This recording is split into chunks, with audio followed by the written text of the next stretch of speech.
Hello traders, welcome back to my YouTube channel. Last video में हमने start किया था प्राइस स्ट्रक्चर एनालिसिस को रीड करना, किस तरीके से हम एक प्राइस स्ट्रक्चर को रीड कर सकते हैं, और उसको हमने एंड किया था एक अक्यूमुलेशन और री अक्यूमुलेशन ट्रेडिंग रेंजेस को लेबलिंग करते हुए, और उनको हम कैसे रीड कर सकते हैं उसको हमने देखते हुए वीडियो को एंड किया था। आज हम स्टार्ट करने वाले उसी सीरीज़ में कंटिन्यूशन करने वाले कि री अक्यूमुलेशन ट्रेडिंग रेंज में क्या क्या और अल्टरनेटिव लेबलिंग हो सकती है, किस तरीके की और पॉसिबिलिटीज़ हमें देखने को मिल सकती है कि जिनको हम रीअक्यूमुलेशन ट्रेडिंग रेंज कह सकते हैं। उसके बाद हम स्टार्ट करेंगे डिस्ट्रीब्यूशन ट्रेडिंग रेंज के साथ में, और साथ में हम इंक्लूड करेंगे कुछ केस स्टडीज़ को जिसमें हम 2-3 रीअक्यूमुलेशन ट्रेडिंग रेंज दिखाएंगे और एक डिस्ट्रीब्यूशन ट्रेडिंग रेंज को लेबल करेंगे। विद इन द डिस्ट्रीब्यूशन हम वाइक ऑफ फेजेस को रीड करेंगे, क्या क्या वाइक ऑफ फेजेस होते हैं डिस्ट्रीब्यूशन के अंदर, और क्या क्या वाइक ऑफ इवेंट्स होती है एक डिस्ट्रीब्यूशन के अंदर। और साथ ही में हम देखेंगे कि कौन से फेजेस को हमें ट्रेड करना है और किस तरीके से हम लेबल कर सकते हैं। और आज हम लेबलिंग के कुछ शॉर्टकट्स भी रीड करेंगे, किस तरीके से हम आइडेंटिफाई कर सकते हैं कि कौन सा फेज़ ए है और कौन सा फेज़ बी है और कौन सा फेज़ सी है। तो जो लोग डायरेक्ट इस वीडियो को देख रहे हैं उनके लिए पहले वाली वीडियो देखना बहुत ज़रूरी, नहीं तो शायद ही कुछ समझ आए। तो उसका लिंक आपको डिस्क्रिप्शन में मिल जाएगा, वहाँ से जा करके आप उस वीडियो को देख सकते हैं। कंटिन्यू करते हैं उसी सीरीज़ में।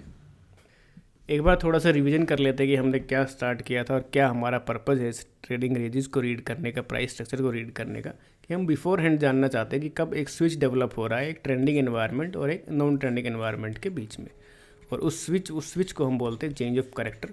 और उस चेंज ऑफ करेक्टर की क्या सिग्निफिकेंस है कि हमें पता लग जाएगा कि अब जो प्राइस है एक नॉन ट्रेंडिंग एनवायरनमेंट में जाने वाला है।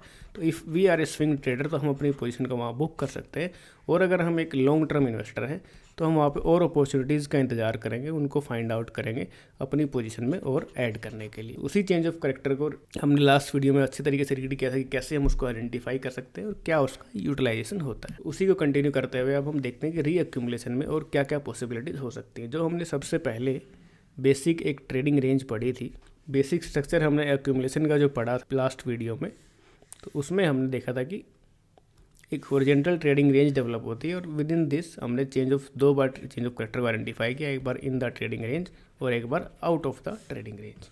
और जो out of the trading range change of character होता है ये पार्ट होता है आने वाले अप ट्रेंड का, और जो फेज सी का लो होता है वो लोवेस्ट लो हो सकता है। कुछ केसेस में फेज़ बी या फेज़ ए में भी लोवेस्ट लो होता है, बट जनरली ट्रेंड यहाँ से स्टार्ट होता है, तो हम इस फेज सी के लो को ट्रेंड का लोवेस्ट लो कंसीडर करते हैं।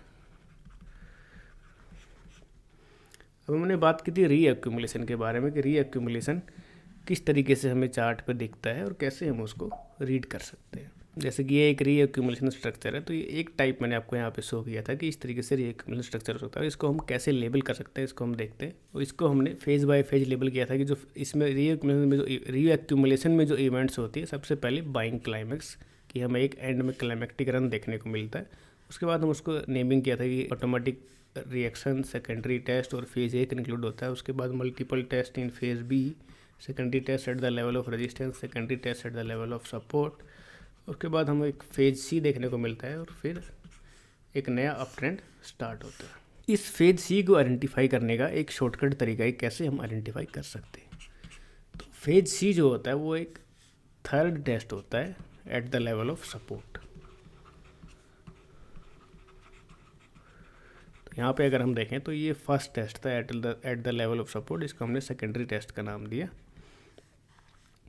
सेकंड जो टेस्ट है वो फेज़ बी में, जैसे ये दिस, तो ये क्लस्टर ऑफ टेस्ट होते हैं जिनको हम एक कॉमन स्ट्रक्चर काउंट करते हैं, इसको बोलते हैं ये एक सेकंड टेस्ट था। और इसी तरीके से ये जो कंबाइंड है इसको हम, इस क्लस्टर को हम बोलेंगे कि ये एक थर्ड टेस्ट है सपोर्ट लेवल के आसपास में। ये इसकी सबसे अच्छी पहचान है कि कब फेज सी आपका डेवलप हो सकता है। सेकंड जो कैरेक्टरिस्टिक्स होती है इसमें कि जो रिएक्शन डेवलप होती है फेज सी में, वो जो रिएक्शन होती है वो एक सेकंड पॉइंट ऑफ फियर होता है। कि इसमें पब्लिक एक बार फिर से पैनिक करती है और अपनी पोजीशन को रॉन्ग टाइम पे गिव अप कर देती है। तो इसके अंदर हमें थोड़ा सा locally increase in volume signature देखने को मिल सकता है।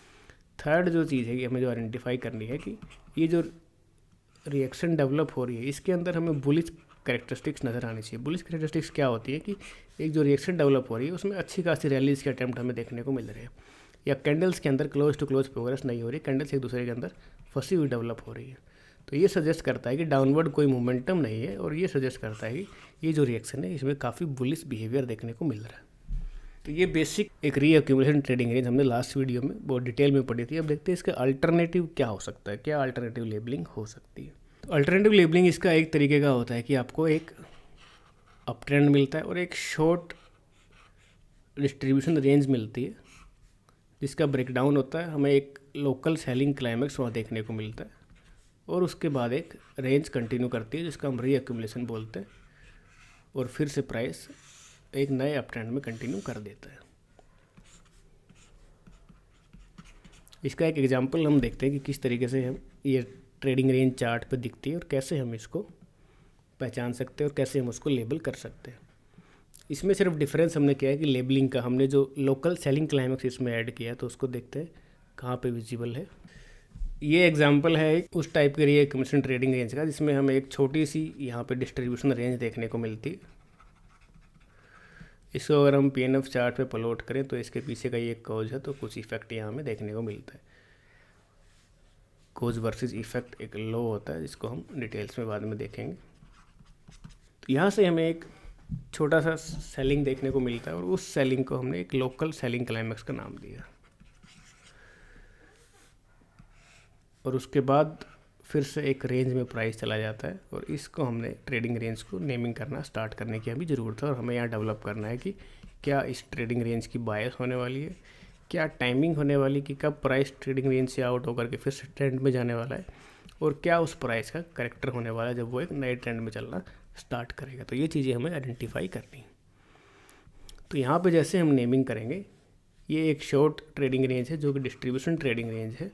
डिस्ट्रीब्यूशन की नेमिंग हम देखेंगे अभी थोड़ी देर में। तो सबसे पहले इसको देखते हैं, इस जो रीअक्यूमुलेशन ट्रेडिंग रेंज है और कैसे मैंने इसको अप स्लोपिंग ड्रॉ किया, हॉरिजॉन्टली ड्रॉ क्यों नहीं किया। तो ये हमें एक लोकल सेलिंग क्लाइमेक्स देखने को मिलता है, और सेलिंग क्लाइमेक्स के बाद जो फर्स्ट रैली आती है उसको हम बोलते हैं ऑटोमेटिक रैली। फिर हमें एक टेस्ट मिलता है, इस टेस्ट का फेलियर सजेस्ट करता है कि ये जो सेलिंग क्लाइमेक्स था ये ओके था, और यहाँ पे हमारा जो स्ट्रक्चर है वो एस्टेब्लिश होता है, और ये चेंज ऑफ करेक्टर को कंफर्म करता है। तो अगर इस पूरे रिएक्शन में डाउनवर्ड मूवमेंट में अगर हम देखें तो ये सबसे अच्छी रैली हमें देखने को मिलती है। बाकी सभी रैली जो है वो इसके मुकाबले काफ़ी छोटी है, तो ये सजेस्ट करता है कि चेंज ऑफ करेक्टर। और सेकेंडरी टेस्ट यहाँ पे जो slightly it's not a higher lower low, almost similar low है, तो सेकेंडरी टेस्ट यहाँ पे कंक्लूड होता है, तो इसको हम बोलते हैं phase A, local selling climax, automatic rally, secondary test.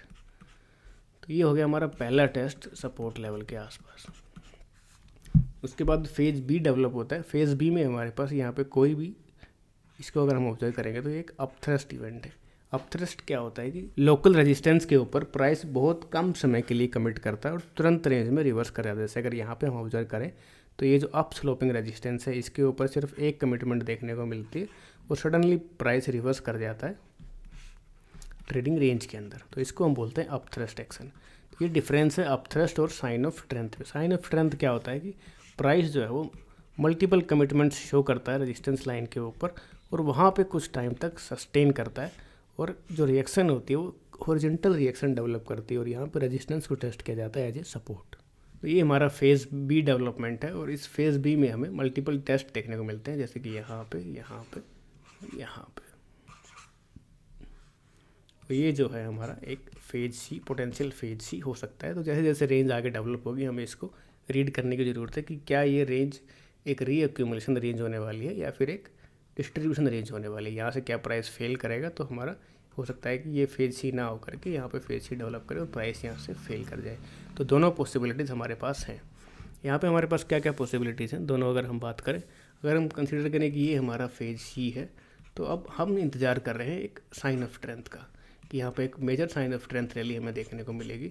उसकी पहचान हमारे पास क्या होगी कि हमें मल्टीपल क्लोजेस देखने को मिलने चाहिए, क्लोज टू क्लोज प्रोग्रेस वहाँ देखने को मिलनी चाहिए, और जो रिएक्शन डेवलप होगी वो रिएक्शन काफ़ी फ्लैट टाइप की रिएक्शन डेवलप होनी चाहिए। तो उसको हम आइडेंटिफाई करेंगे as a sign of strength. और अगर ये क्विकली रिवर्स करता है तो ये एक फेलियर का साइन होगा, और इसको हम देख सकते हैं कि मे बी ये एक डिस्ट्रीब्यूशन हो, और उसको फिर हम रीड करेंगे किस तरीके का वॉल्यूम सिग्नेचर वहाँ पे हमें देखने को मिलता है। तो वॉल्यूम सिग्नेचर का यूटिलाइज करके हम बायस को डेवलप कर सकते हैं, बट अभी वॉल्यूम सिग्नेचर को अगर हम मिक्स करेंगे तो काफ़ी डिफ़िकल्ट हो जाएगी ये स्टडी, तो वॉल्यूम सिग्नेचर को हम अगली वीडियोज़ के लिए रखते हैं।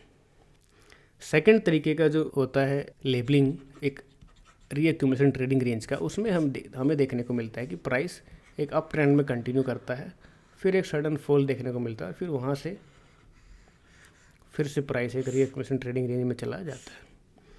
तो ये जो सडन फॉल होता है इसको हम जनरली, जो हमारी सबसे बेसिक लेबलिंग होती है वो क्या होती है कि हम बाइंग क्लाइमैक्स, फिर एक ऑटोमेटिक रिएक्शन और सेकेंडरी टेस्ट, और इस तरीके से हम लेबलिंग करते हैं। इसको हम बोलते हैं फेज ए। बट अल्टरनेट तरीका इसका क्या है कि जैसे इसको हम देखते हैं एज ए सेकआउट, तो हम इसको लेबलिंग करेंगे सेकआउट, उसके बाद ऑटोमेटिक रैली, यहाँ पे secondary test at the level of support, और फिर इसको हम कंक्लूड करते हैं फेज ए। दोनों ही लेबलिंग अपने आप में करेक्ट है। अगर आप बिगिनर हैं तो फर्स्ट वाली लेबलिंग के साथ भी जा सकते हैं, बट थोड़ा सा हम उसमें यहाँ पे इम्प्रोवाइज करेंगे किस तरीके से हम एक रीअक्यूमुलेशन रेंज को फिर से लेबलिंग कर सकते हैं, और इसको हमें एज ए सेकआउट नेम दे करके यहाँ पे सेकेंडरी टेस्ट जो है सपोर्ट लेवल पे जो सेकेंडरी टेस्ट होता है उसको हम कंसीडर करेंगे, और उसके रिवर्सल पे हम फेज ए को कंक्लूड करते हैं। तो इन दोनों में डिफरेंस क्या है कि यहाँ पे एक ट्रेडिंग रेंज डेवलप होती है जो एक छोटी सी डिस्ट्रीब्यूशन रेंज होती है, बट यहाँ पे कोई रेंज डेवलप नहीं होती। एक प्राइस अप ट्रेंड में जाता है और सडनली वहाँ से रिवर्सल देखने को मिलता है, और एक सेकआउट टाइप का मूव हमें वहाँ पे देखने को मिलता है। इसका एग्जांपल अगर मैं आपको दिखाऊं, जैसे कि ये सेम TCS की case study, price up move में था और उसके बाद एक सडन सेकआउट देखने को मिलता है, तो इसको हम लेबलिंग कर सकते हैं कि सेकआउट, ऑटोमेटिक रिएक्शन, सेकेंडरी टेस्ट, और ये हमारा कंक्लूड हो गया फेज ए।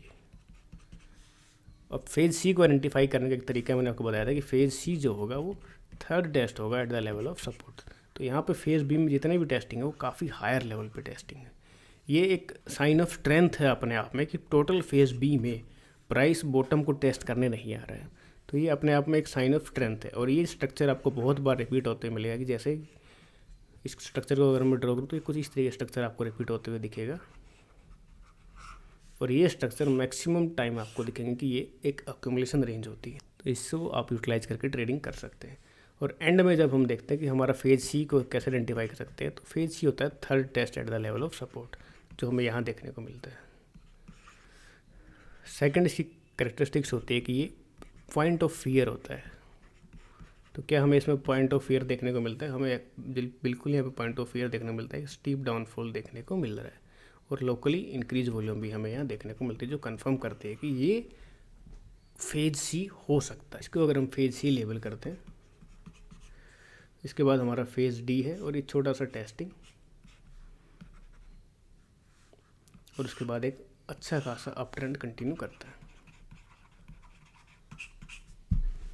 ये और दो पॉसिबिलिटीज हो सकती हैं रीअक्यूमुलेशन की, इनकी मदद से हम रीअक्यूमुलेशन ट्रेडिंग रेंज को रीड कर सकते हैं और वहाँ पे ट्रेडिंग कर सकते हैं। अब देखते हैं कि डिस्ट्रीब्यूशन ट्रेडिंग रेंज क्या होती है और वो कैसे डेवलप होती है, और उसके अंदर कौन कौन से वाइकॉफ फेजेस होते हैं और कौन कौन सी इवेंट्स हमें देखने को मिल सकती हैं। तो बेसिक स्ट्रक्चर पे चलते हैं। जैसे हमने स्टार्ट किया था अक्यूमुलेशन को रीड करना, उसी तरीके से हम डिस्ट्रीब्यूशन को यहाँ पर रीड करें। ये जो आपके सामने एक डिस्ट्रीब्यूशन ट्रेडिंग रेंज है, तो इससे पहले डिफरेंस क्या है अक्यूमुलेशन और डिस्ट्रीब्यूशन में? जो इससे पहले का जो आपका प्राइस है, इससे पहले जो प्राइस का ट्रेंड रहा होगा वो अप ट्रेंड था, फिर से प्राइस चला जाता है एक नॉन ट्रेंडिंग एनवायरनमेंट में जिसमें डिस्ट्रीब्यूशन किया जाता है नॉर्मल पब्लिक को, और जब इंस्टीट्यूशन सपोर्ट करना बंद कर देते हैं उस प्राइस को, या आप एब्जॉर्व करना बंद कर देते हैं क्वांटिटी को, अपनी पूरी क्वांटिटी बेच चुके होते हैं मार्केट में और कोई बायर अब नहीं है, पूरी क्वांटिटी बची हुई है वीकेंड्स के हाथ में, तो अल्टीमेटली कुछ टाइम के बाद वो गिव अप कर देते हैं कि अब जब उनको कोई भी गेंस देखने को नहीं मिलते, तो उसे हम बोलते हैं डिस्ट्रीब्यूशन। इसको हम सिमिलर तरीका कि जैसे सबसे पहले कंडीशन था कि प्राइस अप ट्रेंड में था, तो हमें आइडेंटिफाई करना है कि चेंज ऑफ कैरेक्टर कब हो रहा है, यानी कि स्विच कब हो रहा है अप ट्रेंड से एक ट्रेडिंग रेंज में। और वो स्विच जो हमारा चेंज ऑफ कैरेक्टर है, चेंज ऑफ कैरेक्टर की कैरेक्टरिस्टिक्स क्या होती है कि वहाँ पे हमें प्राइस का बिहेवियर पहले के मुकाबले कुछ अलग देखने को मिलता है। तो यहाँ पे वो अलग बिहेवियर क्या है अगर इसे हम टोटल अप ट्रेंड को ऑब्जर्व करें तो रिएक्शंस इसमें अगर देखें तो बहुत ही स्मॉल रिएक्शंस देखने को मिलती हैं हमें, बट ये जो रिएक्शन है सबसे लार्जेस्ट रिएक्शन। एक और इम्पोर्टेंट चीज़ जो last leg of up move देखने को मिलती है वो काफ़ी बार हमें एक क्लाइमेक्टिक अप मूव देखने को मिलता है,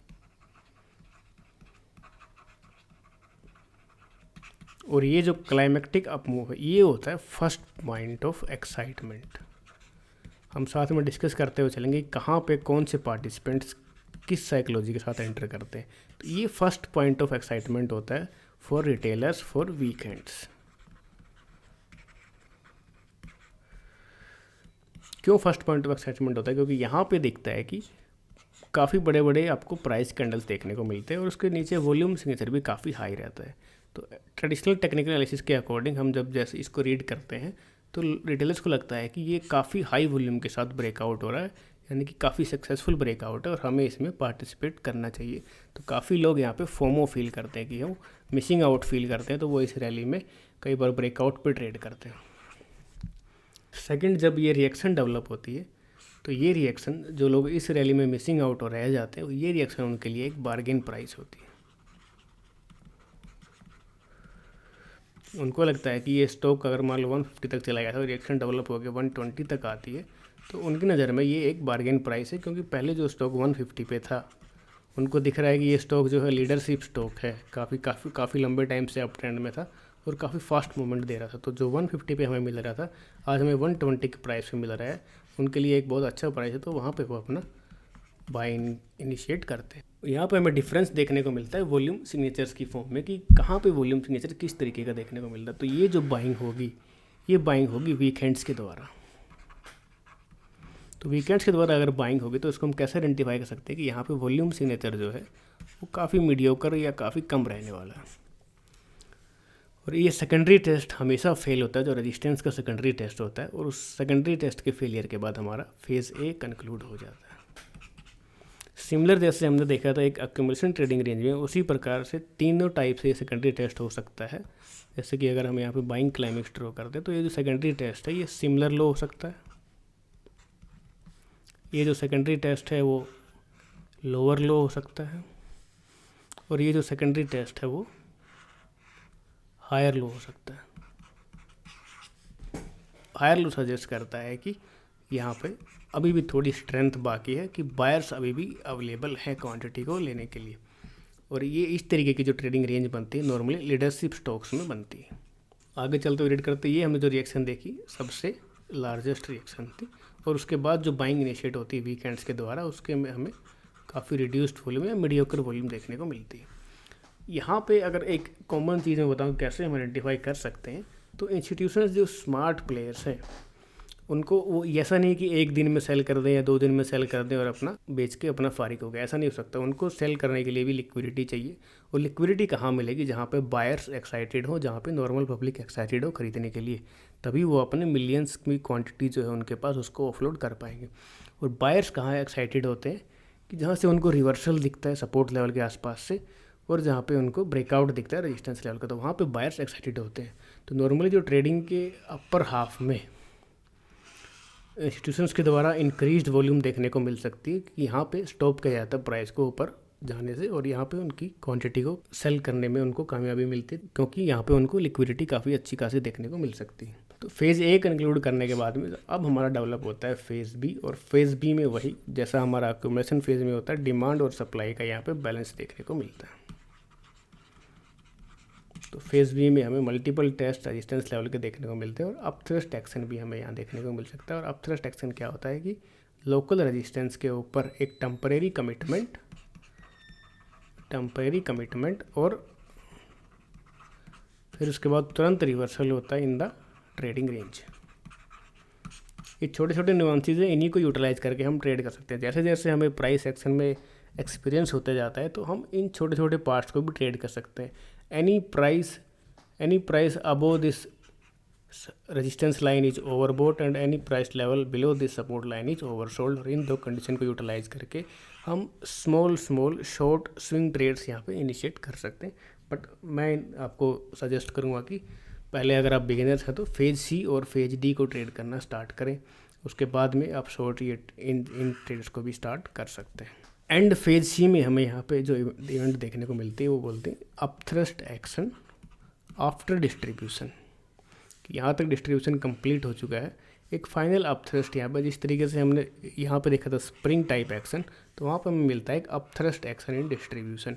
ये स्प्रिंग टाइप एक्शन जो होता है वो पब्लिक को फाइनल सीकआउट के लिए होता है और इसके पीछे एक पर्पज़ होता है कि सपोर्ट लेवल पे चेक करना कि कितनी लिक्विडिटी अभी वहाँ पे बची हुई है। तो सिमिलर तरीके से यहाँ पे जो पर्पज़ होता है वो होता है चेक करना है कि कितनी अभी वहाँ पे बाइंग पावर अवेलेबल है, क्या अभी भी लोग एक्साइटेड हैं, क्या अभी भी ब्रेकआउट्स को देख के लोग बाय कर रहे हैं। और ये जो अपथ्रस्ट होता है ये आने वाले डेवलपिंग जो डाउन ट्रेंड होता है उसका हाईएस्ट हाई होता है। इसके बाद जैसे ही उसके बाद लोअर लो बनते हुए जाते हैं तो उनको हम बोलते हैं LPSY, यानी कि लास्ट पॉइंट ऑफ सप्लाई। वैसे तो लास्ट पॉइंट ऑफ सप्लाई हमने इसको नाम दिया, बट यहाँ पे multiple last point of supply में देखने को मिल सकते हैं। जैसे कि यहाँ पे ये first last point of supply है, second last point of supply. ये वो पॉइंट होते हैं जिनके बाद प्राइस उस रेंज के ऊपर कभी नहीं जाता। तो यहाँ पे इसके ऊपर प्राइस फिर से कभी नहीं जाता, यहाँ पे इसके ऊपर प्राइस फिर से कभी नहीं जाता, तो इनको हम बोलते हैं लास्ट पॉइंट ऑफ सप्लाई। जैसे प्राइस कमिट करता है सपोर्ट लेवल के नीचे, तो सपोर्ट लेवल के नीचे जब मल्टीपल कमिटमेंट्स हमें देखने को मिलती हैं, जैसे हमने यहाँ पर रीड किया था, अगर सिंगल कमिटमेंट देखने को मिलती है और क्विक रिवर्सल देखने को मिलता है तो उसको हम बोलते हैं स्प्रिंग टाइप एक्शन। बट अगर हमें मल्टीपल कमिटमेंट्स देखने को मिलती हैं और फिर से रिवर्सल जो होता है वो एक सपोर्ट लाइन को टेस्ट करता है एज ए रेजिस्टेंस और वहाँ से हमें फिर फेलियर देखने को मिलता है, तो ये जो एक्शन है ये हमें रिप्रेजेंट करता है साइन ऑफ वीकनेस को। जैसे यहाँ पे हमें एक साइन ऑफ स्ट्रेंथ रैली देखने को मिलती है, यहाँ पे एक साइन ऑफ वीकनेस रैली देखने को। उसके बाद में सपोर्ट को एज ए रेजिस्टेंस टेस्ट किया जाता है और वहाँ से एक परफेक्ट डाउन ट्रेंड नीचे की तरफ स्टार्ट होता है जहाँ पर जनरल पब्लिक कैपिचुलेट करती है। इस तरीके से एक डिस्ट्रीब्यूशन ट्रेडिंग रेंज को हम रीड कर सकते हैं। इसके अंदर और जो इवेंट्स बचे, sign of weakness in phase B. तो sign of weakness in phase B है कि जो लो बनाया था ऑटोमेटिक रिएक्शन ने इन फेज़ ए, जैसे तो उसके नीचे अगर कोई रिएक्शन कमिट करती है तो उसको हम बोलेंगे sign of weakness in phase B. अब देखते हैं चार्ट पे ये रेंज कैसे दिखती है और उसको हम कैसे लेबल कर सकते हैं और कैसे उसमें ट्रेड इनिशिएट कर सकते हैं। तो आज हम कुछ देखेंगे कि पॉइंट्स ऑफ एंट्री भी हमारे पास क्या क्या हो सकते हैं। तो ये एक लार्सन एंड ट्यूब्रो का चार्ट है जिसपे एक डिस्ट्रीब्यूशन है यहाँ पे देखने को मिलता है, स्मॉल डिस्ट्रीब्यूशन, और उसके बाद फिर से एक रीअक्यूमुलेशन और फिर से प्राइस कंटिन्यू करता है। इसको अगर हम इनिशियल से रीड करें तो सबसे पहले जो इवेंट हमने आइडेंटिफाई की है वो होती है बाइंग क्लाइमेक्स की। लास्ट में जो अपमूव होता है वो काफ़ी क्लाइमेक्टिक होता है, जो हम यहाँ भी देख सकते हैं काफ़ी स्टीप अपमूव। और इसकी कैरेक्टरिस्टिक्स क्या हो सकती हैं? स्टीप अपमूव यानी कि क्लाइमेक्टिक रन,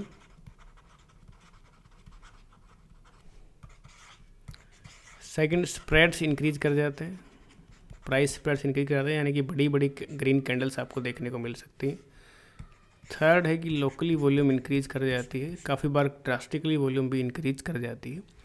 एक और अलग तरीके से बाइंग क्लाइमेक्स फॉर्म होता है जिसको एक राउंडिंग टॉप टाइप फॉर्मेशन होती है कि प्राइस कुछ इस तरीके से ट्रैवल करता है, धीरे धीरे स्प्रेड छोटे होते चले जाते हैं और एक राउंडिंग टॉप वहाँ पे फॉर्म होता है और इसके अंदर डिमांड डिक्रीज होती हुई चली जाती है। अगर उसके पीछे हम वॉल्यूम फीचर देखेंगे तो वॉल्यूम फीचर कुछ इस तरीके का दिखता है। ये सजेस्ट करता है कि प्राइस ऊपर बढ़ रहा है बट यहाँ पे कोई इंस्टीट्यूशंस की डिमांड यहाँ अवेलेबल नहीं है, डिमांड भी अवेलेबल नहीं है और यहाँ पे कोई सप्लाई भी अभी अवेलेबल नहीं है, यानी कि कोई बिग इंस्टीट्यूशन अपनी क्वांटिटी को सेल भी नहीं कर रहे। तो यहाँ पे हमारे पास अवेलेबल है ये बाइंग क्लाइमेक्स। बहुत ज़्यादा ड्रास्टिक वॉल्यूम में इंक्रीज देखने को नहीं मिलता अगर हम इसको कंपेयर करें प्रीवियस वॉल्यूम्स के साथ में, तो सिमिलर काइंड ऑफ वॉल्यूम है। और फिर एक डेवलप होता है हमारे पास ऑटोमेटिक रिएक्शन। इस ऑटोमेटिक रिएक्शन में अगर करेक्टर ऑब्जर्व करें तो प्राइस स्प्रेड्स में कुछ खास इंक्रीज देखने को नहीं मिलता है और ना ही ये बहुत ड्रामेटिकली डाउन डिस्टेंस ट्रैवल करती है, बहुत ही मिनिमल सा डिस्टेंस ट्रैवल करती है। तो यहाँ पे हमारे जो बायस रहने वाली है, जो प्रायर बायस थी, हम उसी के साथ कंटिन्यू करेंगे, यानी कि हम अब बायस के साथ कंटिन्यू करेंगे। हमारा जो पर्पज़ है, अब जैसे हमें पता लगे ये चेंज ऑफ कैरेक्टर है, तो अगर हमारे पास कोई स्विंग पोजीशन है तो उसको हम यहाँ पे सेकेंडरी टेस्ट पे एग्जिट कर सकते हैं। यहाँ पे हम बेटर एग्जिट अपना प्लान कर सकते हैं, तो हम अवॉइड कर सकते हैं कि हम यहाँ पे अपने पोजीशन को गिव अप ना करें।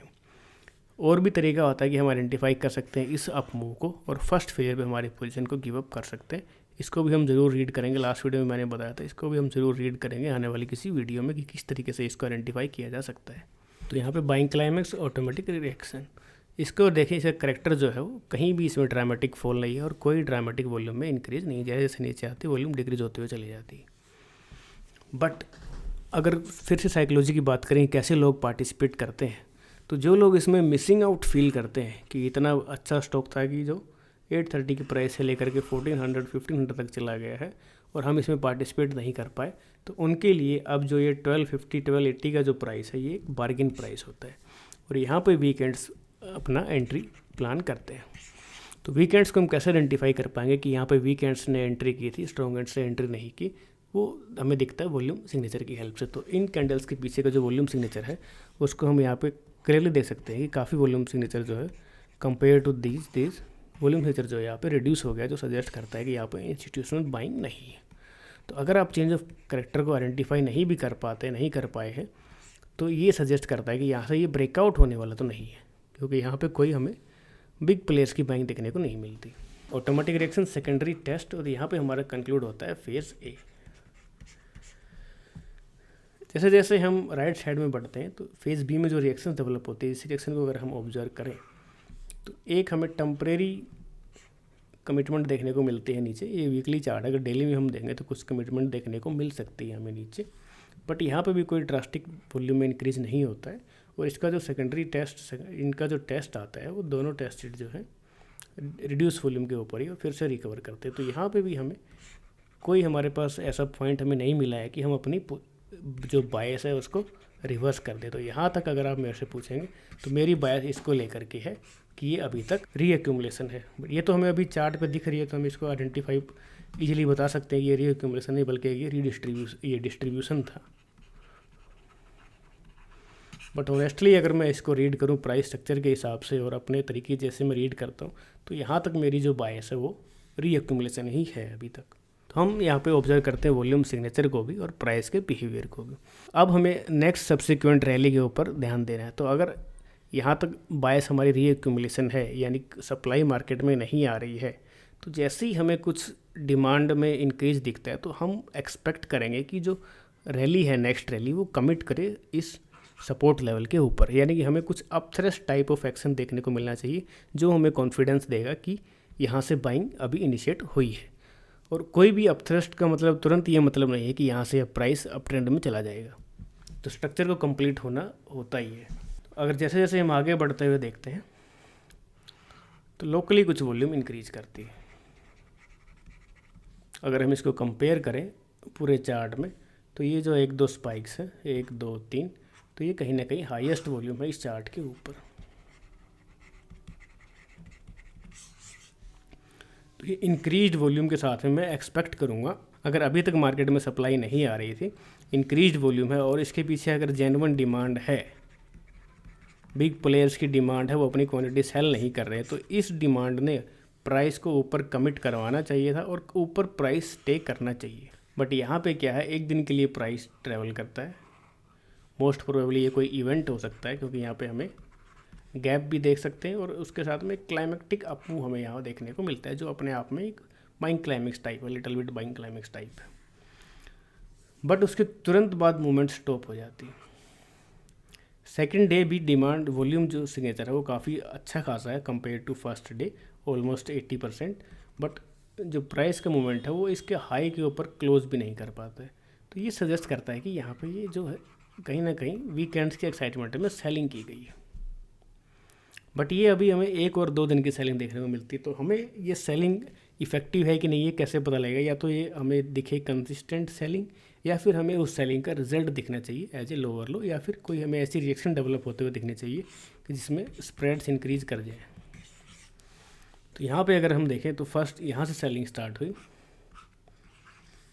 वॉल्यूम से इंक्रीज होना स्टार्ट होता है और यहाँ हमें कुछ कंसिस्टेंट सेलिंग यहाँ पे देखने को मिलती है compare to this volume signature. ये वॉल्यूम सिग्नेचर जो है वो काफ़ी हाई वॉल्यूम सिग्नेचर है और कंसिस्टेंटली यहाँ हमें कुछ वॉल्यूम स्पाइक्स देखने को मिलते हैं, बट प्राइस यहाँ पे सस्टेन नहीं कर पाता और फेल कर जाता है फिर से ट्रेडिंग रेंज में। तो ये एक डाउट मेरे दिमाग में पैदा करता है कि क्या ये डिस्ट्रीब्यूशन हो सकता है। तो हमें इसमें मिसिंग आउट फील करने की कोई ज़रूरत नहीं है कि अगर ये डिस्ट्रीब्यूशन है तो इमीडिएटली यहाँ से फील कर जाएगा, हमें पार्टिसिपेट करना चाहिए। डिस्ट्रीब्यूशन है तो हमें पता है कि इसके बाद में जो अपथ्रस्ट एक्शन आफ्टर डिस्ट्रीब्यूशन है, इसके बाद हमें LPSY देखने को मिलने वाला है। LPSY क्या होगा, एक हमें देखने को मिलेगा एक लोअर हाई, तो हम उसका इंतज़ार कर सकते हैं उसको शॉर्ट करने के लिए, और वहाँ पे हम ऑब्जर्व करेंगे कि वॉल्यूम का बिहेवियर कैसा देखने को मिलता है। तो इस रिएक्शन के बाद में जो कि काफ़ी हायर लो फॉर्म करती है, बट ये जो बिहेवियर है प्राइस का विद रिस्पेक्ट टू वॉल्यूम, सिर्फ यही मेरे को एक डाउटफुल बनाता है कि डिस्ट्रीब्यूशन ये हो सकता है। तो अब हम इंतज़ार कर रहे हैं कि अगर ये रियली एक डिस्ट्रीब्यूशन है तो या तो ये एक LPSY फॉर्म करेगा, और अगर LPSY फॉर्म नहीं करता है, अगर ये अपथ्रस्ट इन फेज़ B है, तो नेक्स्ट हमारा क्या आने वाला, अगर ये रीअक्यूमुलेशन होता है तो नेक्स्ट हमारे पास आता फेज़ C। तो फेज़ C हमें किस तरीके से देखने को मिलता है कि सपोर्ट लेवल पे थर्ड टेस्ट, उसका रीटेस्ट, और फिर हमें एक मूव देखने को मिलता है। तो ये दो पॉसिबिलिटीज़ हमारे दिमाग में ऑलरेडी है कि ये दो चीज़ें हो सकती हैं, वो कौन सी होगी उसको हम ट्रेड करेंगे।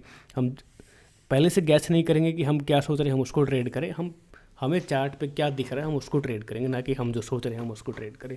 तो इस रिएक्शन के बाद में फिर से एक रैली डेवलप होती है, और इसके अंदर भी ठीक ठाक वॉल्यूम सिग्नेचर है compare to this area, but फिर ये एक बनाती है हायर लो। उसी तरीके का जो एक्सप्रेशन में यहाँ देखने को मिला था, अगर हम एनालॉग यहाँ पे देखें तो ये जो है सिमिलर लेवल पे कैंडल है, और इन दोनों के अगर वॉल्यूम सिग्नेचर को भी अगर हम कंपेयर कर लें, दिस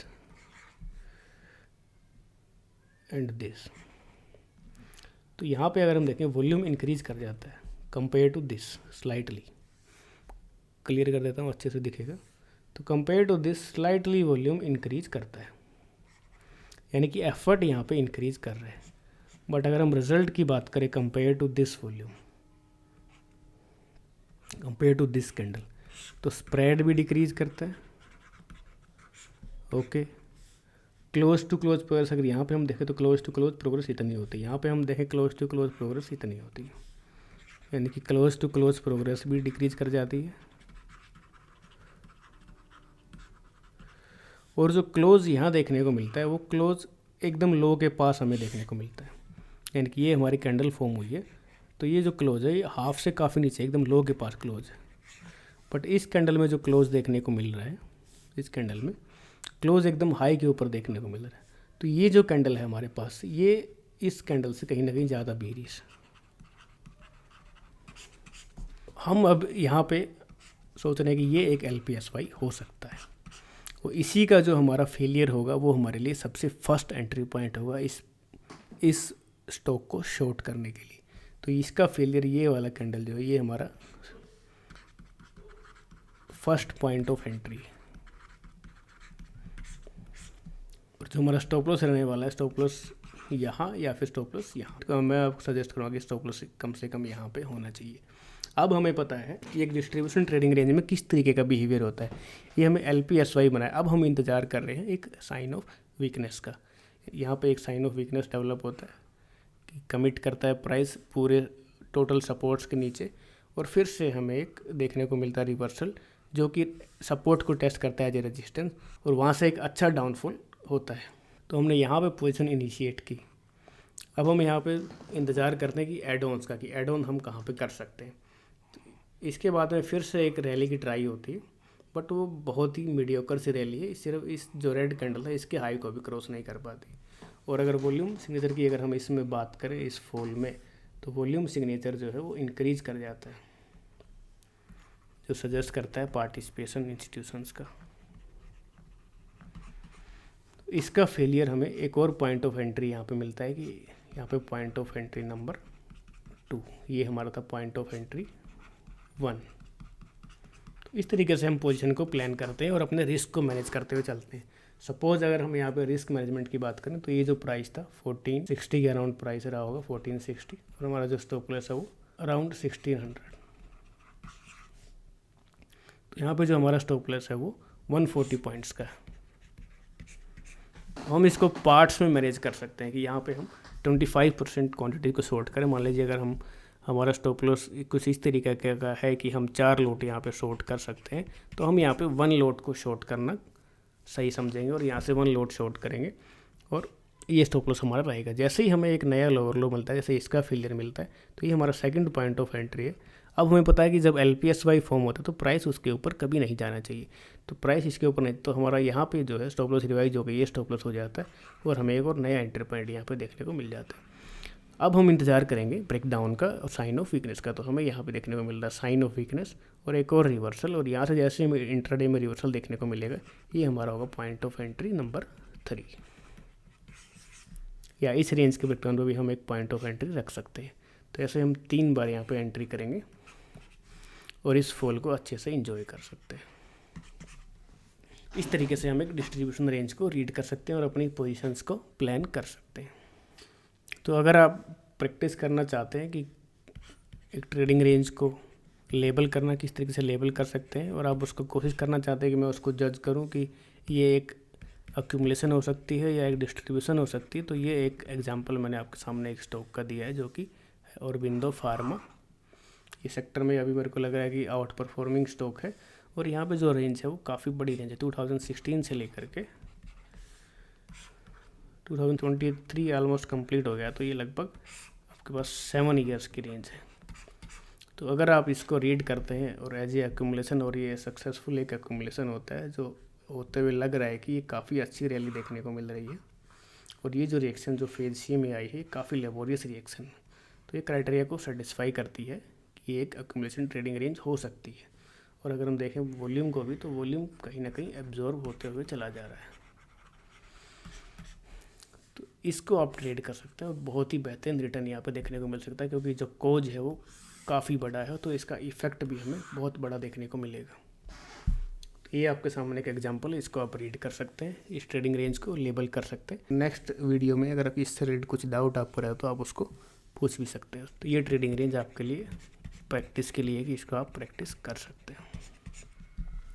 अभी हमने रीड कर लिया रीअक्यूमुलेशन ट्रेडिंग रेंजेस क्या क्या हो सकती हैं, और हमने देख लिया कि डिस्ट्रीब्यूशन ट्रेडिंग रेंज क्या होती है, उसमें कौन कौन से इवेंट्स होते हैं और कौन कौन से वाइक ऑफ फेजेस होते हैं और किन को हम ट्रेड कर सकते हैं। जिस तरीके से रीअक्यूमुलेशन होती है उसी तरीके से रीडिस्ट्रीब्यूशन ट्रेडिंग रेंज भी फॉर्म होती है। तो जैसे अगर हमें एक डिस्ट्रीब्यूशन ट्रेडिंग रेंज है, यहाँ पे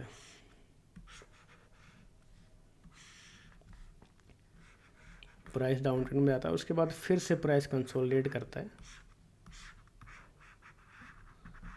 और फिर से एक नए डाउन ट्रेंड में आता है, तो ये जो रेंज हमारी बनती है ये होती है रीडिस्ट्रीब्यूशन। रीडिस्ट्रीब्यूशन और डिस्ट्रीब्यूशन में डिफरेंस क्या है, जो एक्यूमुलेशन और रीअक्यूमुलेशन में था कॉमन डिफरेंस कि रीडिस्ट्रीब्यूशन में जो प्रायर ट्रेंड है हमारा वो डाउन ट्रेंड होता है, बल्कि डिस्ट्रीब्यूशन में जो प्रायर ट्रेंड है वो हमारा अप ट्रेंड रहता है। और रीडिस्ट्रीब्यूशन में हमारे पास एक प्रायर बायस है, डाउन बायस, तो जैसे ही हमें एक नया स्ट्रक्चर नीचे देखने को मिलता है उसको हम रीड करना स्टार्ट करेंगे, इस बायस के साथ कंटिन्यू करेंगे और उस बायस को देखेंगे कहाँ पे हम चेंज कर सकते हैं। जैसे प्रीवियस एग्जांपल में फॉल हुआ था उसके बाद जो रेंज बनी उस रेंज को हमने देखा कि वो एक एक्यूमुलेशन ट्रेडिंग रेंज थी। एक बार फिर से दिखाता हूँ, जैसे यहाँ पे ये डिस्ट्रीब्यूशन ट्रेडिंग रेंज थी, इसके बाद ये एक फॉल, और ये जो ट्रेडिंग रेंज है इसको हमें रीड करना है। हमारे पास जो प्रायर बायस है वो है डाउन बायस, और इसी को हमें रीड करना है कि क्या ये रीडिस्ट्रीब्यूशन हो सकती है कि रीअक्यूमुलेशन हो सकती है। इसको हम अगर रीअक्यूमुलेशन ट्रेडिंग रेंज थी वैसे ही इसको हम देख के बता सकते हैं कि प्राइस उसके बाद में अपवर्ड ट्रैवल किया था, और इसी को हमने लास्ट वीडियो में डिटेल्स में कवर भी किया, तो वहाँ से आप इसको देख सकते हैं कि इस रेंज को हमने कैसे रीड किया था। तो आज की वीडियो में इतना ही, धन्यवाद। मिलते हैं नेक्स्ट वीडियो में कुछ नए कॉन्सेप्ट्स के साथ में।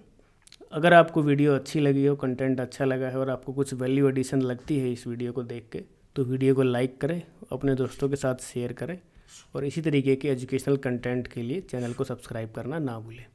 धन्यवाद, मिलते हैं नेक्स्ट वीडियो में।